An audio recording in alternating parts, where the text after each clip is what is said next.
नमस्कार मित्रों, आशा करते हैं आप सभी लोग स्वस्थ होंगे, प्रसन्न होंगे, अपने अपने कार्यों में व्यस्त होंगे।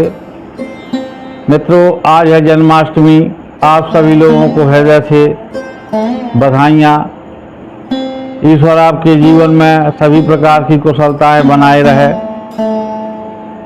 कल के वीडियो में मैंने आपको बताया था कैसे सूरज सिंह आते हैं और गंगा की कसम कर लेते हैं, तब ताला सैयद उदल को उनके साथ भेजते हैं और उधर कामसाय ने उदल के बड़े भव्य दिव्य स्वागत का प्रबंध कर रखा है। जब उदल पहुंचते हैं तो नगर में चारों तरफ भारी सजावट की गई है। हर अटारी में, छतों में, हर जगह पर कहीं स्त्रियां जो है रंग गुलाल लिए खड़ी हैं, कहीं पुष्प वर्षा का प्रबंध है, कहीं इत्र की वर्षा हो रही है। यानी जैसे राजा का व्यवहार होना चाहिए वैसा दिखाई पड़ रहा है। उदल पहुंचते हैं और जब नगर में प्रवेश करते हैं तो कोई देखता है उदल की ओर, कोई उदल के घोड़े को देख रहा है और इस तरीके से वो नगर में जा रहे हैं। स्त्रियां उनसे हास परिहास करती हैं। तब उदल भी कहता है कि हाँ, बूंदी का ये दस्तूर ठीक है, जो पराये पुरुषों को आप फूल मार रही हो। बूंदी में यह अच्छा चलन है, जो स्त्रियां सब यहीं खेल खाकर अपनी ससुराल जाती हैं। ऐसे हंसी खुशी के माहौल में उदल पहुंचता है कामसाय के यहाँ और वो उनको प्रणाम करता है। लेकिन कामसाय आगे बढ़कर उसे अपने गले से लगा लेते हैं और अपने सिंहासन में बराबर पर बिठालते हैं। बड़े हर्षोल्लास के साथ में उदल को अपने महलों में भेजकर भोजन कराते हैं। इस तरीके से उदल वहाँ पर कांवर में रुक जाता है और रुके हुए उसे 2 दिन हो गए हैं। तभी पत्र पहुँचता है माता तिलका का कि उदल ने लाखन की दंड बंधवा ली हैं, जयचंद राजा को भी कैद में डाल दिया है। मैं यहाँ पर बछेड़ों की लीद साफ कर रही हूँ, चक्की चला रही हूँ। आला का ही सिक्का चल रहा है पूरे कन्नौज में और उदल यहाँ पर आ रहे हैं। वो आपकी पुत्री का विवाह ढेवा के साथ करेंगे और अगर समझी अपनी और हमारी इज्जत चाहो तो वहीं उदल का सर कटवा दो। किसी भी प्रकार से हो उदल जान से मार दिया जाए तभी भलाई है। ऐसा पत्र पढ़कर कामसाय क्रोध से भर उठता है और सूरज को बुलाकर कहता है कि बेटा, उदल को जो है ये जहर की पुड़िया डालकर भोजन करवा दो, जिससे ये खटका ही खत्म हो जाए। सूरज कहता है ऐसा क्या हुआ दादा जो आप उदल को मारना चाहते हैं। तब वो रानी तिलका का पत्र दिखाते हैं। तब सूरज कहता है दादा, ये गलत है, अपने यहाँ कोई अतिथि आया है उसकी हत्या कैसे कर सकते हैं, और ये पत्र ही मुझे तो जाली लगता है। ये पत्र में जो कुछ लिखा गया है ऐसा कभी नहीं हो सकता है। उदल और लाखन की मित्रता तो ऐसी है मानो कृष्ण और अर्जुन की मित्रता थी। राम और लक्ष्मण में प्रेम था, ऐसा प्रेम है उन दोनों लोगों में। उदल ऐसा घटिया काम कभी नहीं करेगा। तब कामसाय कहते हैं तू डर गया है उदल से, तू मेरा पुत्र नहीं है। आदि आदि बातें करते हैं। और अगर मेरा पुत्र होता तो जा कर के अभी तक मेरा हुक्म बजा लाता, तुम बंगले में मुझसे जुबान लड़ा रहा है। तब सूरज तैयार हो जाते हैं, वो जहर की पुड़िया लेकर जाते हैं और रसोई रूम में उस खाना बनाने वाली को दे देते हैं कि ये जहर उदल के खाने में मिला देना। तो जो खाने को बनाने वाली बुढ़िया है वो उनकी आज्ञा का पालन करती है, लेकिन जैसे ही उदल को देखती है कि कैसा सजीला नौजवान है और कुछ ही पलों में ये इस जहर को खाकर मर जाएगा, तो उसका धैर्य टूट जाता है और वो रोने लगती है। तो जब वो थाल रखती है और उसके आंसू उस थाली में गिरते हैं तो उदल कहता है, मैया तुम बता कैसी दुखियारी है, किस दुख ने तुझको दबाया है। मैं अगर उदल हूँ तो तेरा दुख मिटाने के बाद ही भोजन करूँगा। और इतना कहकर उदल खड़ा हो जाता है। तब वो कहती है, ऐसी कोई बात नहीं है, ना मुझे कोई दुख है। दुख तो सिर्फ इस बात का है कि लाल अभी तुम्हें भोजन करने के बाद तुरंत मृत्यु को प्राप्त हो जाओगे, इसमें ऐसा तेज जहर मिलाया गया है। और अगर ये थाली नहीं खाते हो तो आगे 600 जवान नियुक्त कर रखे हैं राजा ने तुम्हारी हत्या के लिए, तो उनसे बचना बड़ा कठिन है। इतनी सुनकर उदल क्रोध से भड़क उठता है और वह ललकार देता है। सूरज आदि सभी उससे युद्ध करने में जुट जाते हैं, लेकिन उदल के सामने किसी की नहीं चलती है। और जब ये सारा दल पराजित होते देखते हैं, उदल महलों से बाहर तक आ पहुंचता है। तब राजा कामसाय अपना खूनी हाथी छुड़वा देते हैं। तब उदल उस खूनी हाथी की सूंड को पकड़कर अपने अदम्य साहस का परिचय देते हुए उसे गिरा देते हैं जमीन पर, और फिर एक लात अपनी सूंड पर रखते हैं हाथी की और दूसरे उसके दांत पर रखते हैं, और इस प्रकार से दबाते हुए अपनी तलवार से उसके सूंड के कई टुकड़े कर देते हैं। तब वो हाथी एकदम से भाग खड़ा होता है, और जब राजा कामसाय देखते हैं ऐसा अतुलित शौर्य, तब आकर के कहते हैं, हम जो आपको आजमाना चाहते थे भली प्रकार आजमा लिया, और अब चल कर के कुंवर भोजन करें। भोजन होता है, उसके बाद में कहते हैं, आज नाच रंग की महफिल लगी हुई है, चल कर के देखिए। तो उदल उस महफिल में जाता है और वहाँ पर बैठ कर के नाच देखने में मग्न हो जाता है। और सबको तो शरबत दिया जाता है उस महफिल में, लेकिन उदल को शराब पिलाते हैं शरबत के धोखे से। तो शराब के नशे में वो जो है बेसुध हो जाता है। उसी समय कामसाय उसे बंदी बना लेते हैं।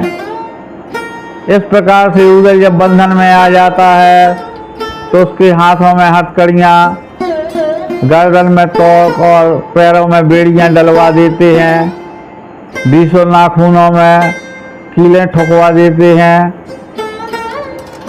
इस तरीके से उसको बिल्कुल बेबस बनाकर उस दाहक में डाल देते हैं, और अनेकों प्रकार के विषैले जीव जंतु, सांप बिच्छू, विषखां पर भी डाल देते हैं।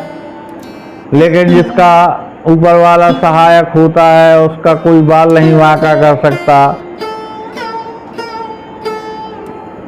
और जब ये खबर रानी पद्मा सुनती है तब वो अचंभित हो जाती है। जब ये खबर पद्मा सुनती है तो वो भोजन लेकर के जाती है और कहती है, ऊदल, मैं तुम्हें बहुत चाहती हूँ।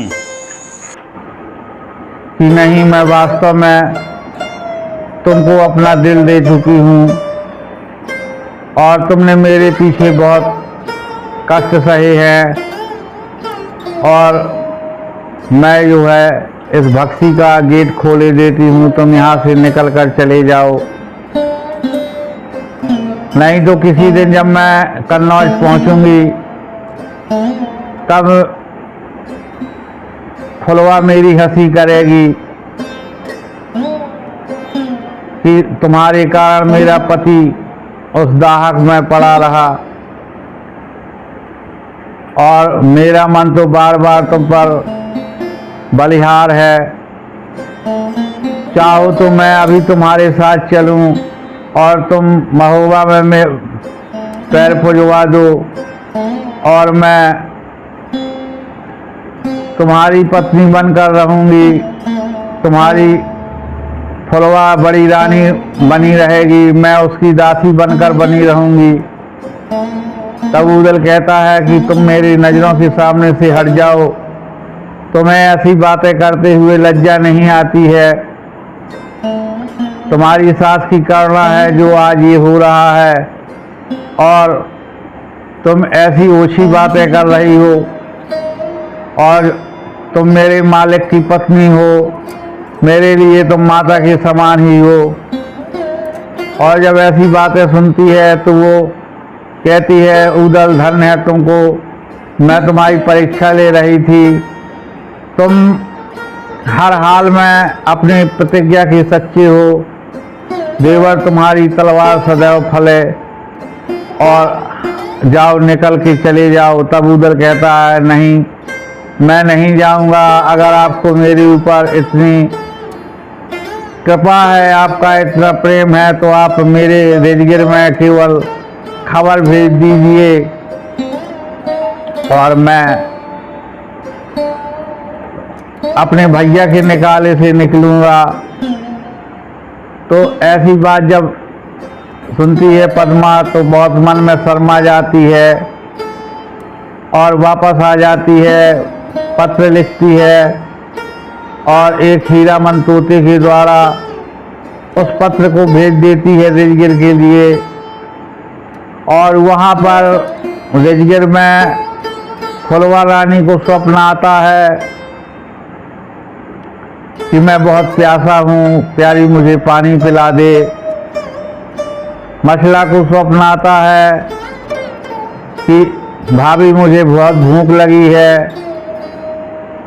यानी कि जो उनसे जुड़े हुए 4 व्यक्ति हैं, चारों को अलग अलग सपने आते हैं। आला को स्वप्न में दिखाई देता है कि ऊदल रोते हुए कह रहा है, भैया बहुत मारा है इन्होंने, मुझे यहाँ से निकाल लो। सुबह होते ही फुलवा जाती है अपनी सास देवला माँ के पास, कहती है, माता, मैंने ऐसा स्वप्न देखा है कि तुम्हारा पुत्र मुझसे पानी मांग रहा है। जब से मेरा मन बहुत घबरा रहा है। और उसी समय मछला जाती है सतखंडा पे, तो वहाँ पर वो हीरामन तोता बैठा था उस छत की मुड़ेर पर। वो मछला को देखता है, मछला उसको देखती है, तब वो कहती है कि किस दुखिया का पत्र लेकर के आए हो। तब अगर पत्र लेकर के आए हो, मुझसे काम है तो आओ मेरी गोद में बैठ जाओ। तब आकर वह उसकी भुजा में बैठ जाता है। मछला वो पत्र खोलकर जैसे ही पढ़ती है तो वो पछाड़ खाकर गिर पड़ती है। महलों में ये खबर तो पल भर में पहुंच जाती है कि ऊदल उस भक्ति में कैद है बूंदी की। और इतना समाचार सुनकर आल्हा देवा से कहते हैं, तुम भैया सेना तैयार करो, तब तक मैं जयचंद से मिलकर आता हूँ कि क्यों मेरे भाई को ऐसे अकेले भेज दिया। जाते हैं, जयचंद से वो राम जोहार करते हैं। उसके बाद कहते हैं तुम्हें ये चाहिए नहीं था, अगर तुम्हें अपने यहाँ में रखना नहीं था तो तुम सीधे कह देते कि अब आधा हम तुम्हें रख नहीं पाएंगे, हमारा नाम कटवा देते अपनी फौजों से, और ये घटिहाई करने की क्या जरूरत थी। जयचंद मौके की नजाकत को समझ जाते हैं और वो तत्काल कहते हैं ये सब कुछ किया धरा उस माहिल का है, माहिल ने ही बादल फाड़ दिया।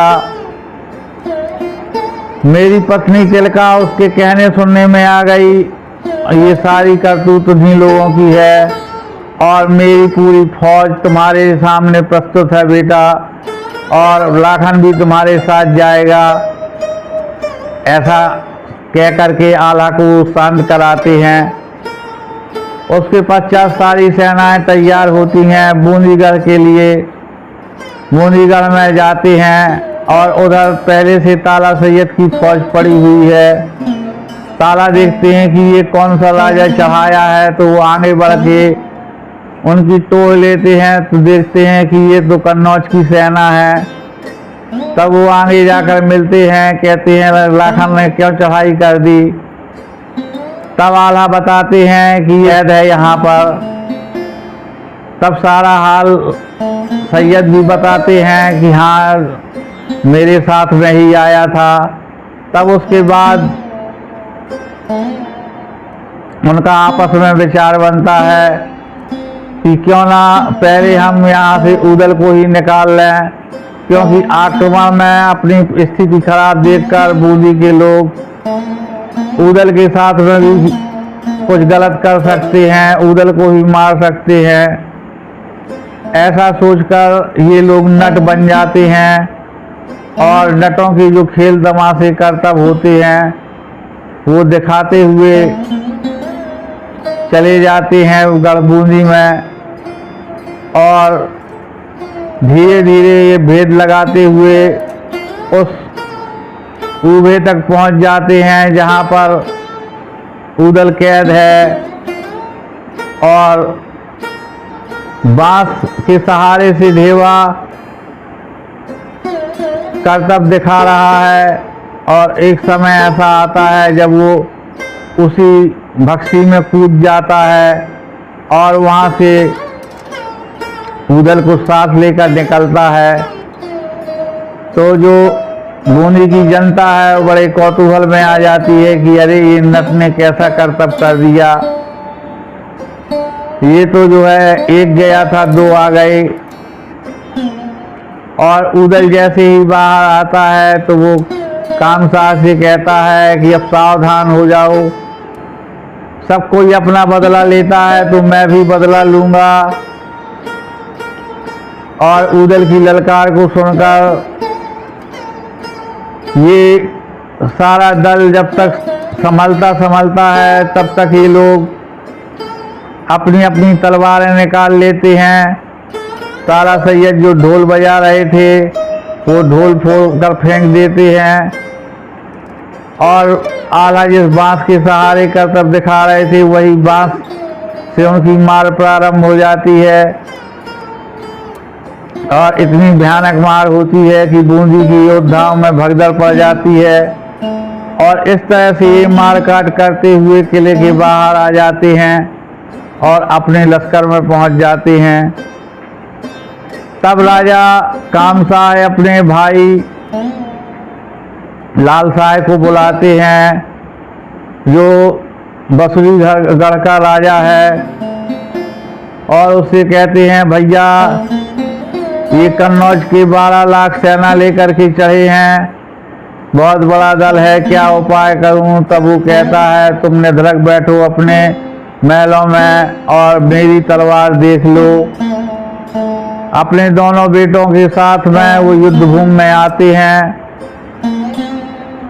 युद्ध प्रारंभ होता है और बड़ा विकट युद्ध करते हैं, लेकिन उनके दोनों बेटे बंदी बना लिए जाते हैं और कामसाय पूरे दल पर हावी रहते हैं, लेकिन आला के द्वारा उनको भी बंदी बना लिया जाता है। और फिर वो बड़ी विनम्रता के साथ अपनी हार स्वीकार करते हैं। तब आला उन्हें बंधन मुक्त करवा देते हैं दया के कारण।